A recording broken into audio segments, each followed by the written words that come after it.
Olá, alunos, bom dia! Nessa aula de hoje nós vamos falar sobre a cinemática, tá? Que faz parte de uma área da mecânica clássica.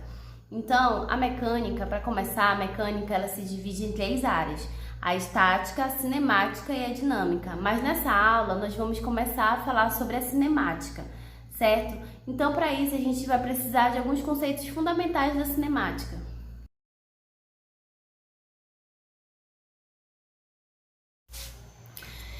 Imagine que você esteja dentro do ônibus em movimento e dentro deste ônibus existem outros passageiros e o passageiro ao seu lado está parado, pois você está em repouso, mas isso é o seu ponto de vista, ou seja, seu referencial, e o passageiro ao seu lado está parado em relação a você, em repouso, certo?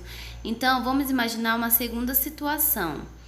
Imagine agora que você esteja fora do ônibus e o ônibus passe por você. Todos os passageiros que estão lá dentro estão em movimento. Desta vez, os passageiros do ônibus estão em movimento em relação a você, que é o referencial.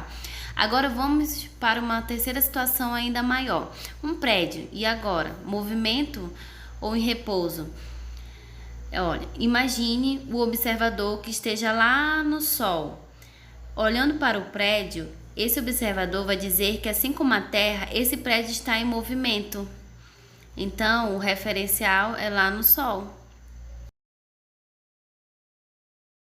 O que seria o ponto material? O ponto material é aquilo em que o objeto tem as suas dimensões desprezíveis. Ou seja, vamos supor, eu vou comparar essa minha caneta com um ônibus. Então, o ônibus é o meu referencial e eu estou comparando com essa caneta o tamanho. O tamanho dessa minha caneta para o ônibus é bem desprezível, certo? Ela se torna um ponto material. Agora, se eu for comparar um carro com o ônibus, sendo que o ônibus é meu ponto de referência, né? Então, o que se torna o carro? O carro ele vai se tornar um corpo extenso, certo? Porque o tamanho dele não tem como desprezar. O ônibus tem, vamos supor, 4 metros e o carro 2 metros, então não tem como eu desprezar. Agora tem como eu desprezar sim a questão da caneta. A caneta tem alguns centímetros e o ônibus tem metros. Então, de novo, se eu for comparar a minha caneta com o ônibus, o tamanho dessa minha caneta é desprezível. Mas se eu for comparar o tamanho do carro com o ônibus, já não se torna desprezível. O carro já se torna um corpo extenso. Posição e trajetória. Quando o objeto se movimenta, sua posição varia a cada instante, de acordo com o sistema de referência adotado. O conjunto das posições ocupadas por esse decorrer do tempo é chamado de trajetória, ou seja, a trajetória representa o caminho descrito pelo objeto. Observando na primeira imagem, nós temos um carro. E esse carro ele está numa linha reta, então a trajetória que ele está fazendo é uma trajetória retilínea. Já na segunda imagem, observamos um carro fazendo uma curva. Essa trajetória chamamos de trajetória curvilínea. Observando esse mesmo carro, nós podemos imaginar agora uma reta numérica, como eu coloquei aí embaixo, né? Tem o sentido positivo e o negativo. Então, quando o carro estiver indo no sentido positivo, nós chamamos esse movimento de movimento progressivo. Agora, observando o sentido, mudou. O sentido agora está no sentido negativo. Quando isso acontecer, o movimento é o retrógrado. Deslocamento escalar. Com a posição inicial representada pelo S zerinho e a posição final somente S de um móvel em uma trajetória, é possível determinar a grandeza física deslocamento escalar, que é o ΔS. Esse símbolo do ΔS, esse delta, ele indica sempre algum tipo de variação. No caso, a gente vai ter a variação do espaço final menos o inicial, certo? Como está aí representado matematicamente. Velocidade escalar. É uma grandeza que exprime quantitativamente a ideia de rapidez do movimento realizado. Quanto maior for a velocidade, mais rápido o objeto se deslocará. Em outras palavras, quanto maior a velocidade, maior será o espaço percorrido em um mesmo intervalo de tempo.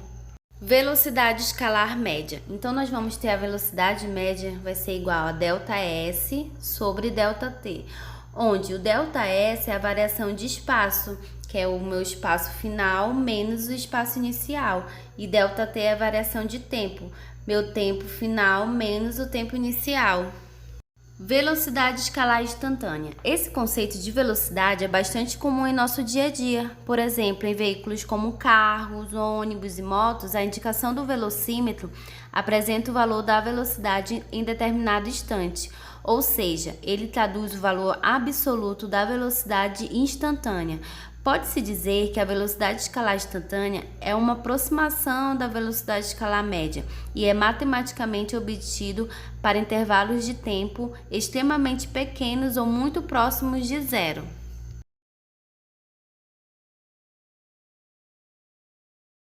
Unidade de medida da velocidade média é em metros por segundo, mas podemos usar também em quilômetros por hora. Imagine agora um carro que esteja a uma certa velocidade, quilômetros por hora, certo? Agora, vamos supor que esse carro esteja a 36 quilômetros em 1 hora. Então, a velocidade constante vai ser como? Nós vamos agora jogar na formulazinha e ver como vai ser a velocidade. A velocidade média vai ser igual a ΔS dividido por ΔT. A velocidade média é igual a 36 km dividido por 1 hora. Então, esse carro está com uma velocidade média de 36 km por hora. Agora, vamos imaginar que ele esteja com outra velocidade, a 100 km em 2 horas. Também a gente vai fazer o cálculozinho dessa velocidade constante. 100 km dividido por 2 horas. Jogando na fórmula, nós vamos ter... Quem é meu ΔS? 100 km, meu ΔT, 2 horas. Então, igual a 50 km por hora. Então, esse carro, ele tá com uma velocidade de 50 km por hora.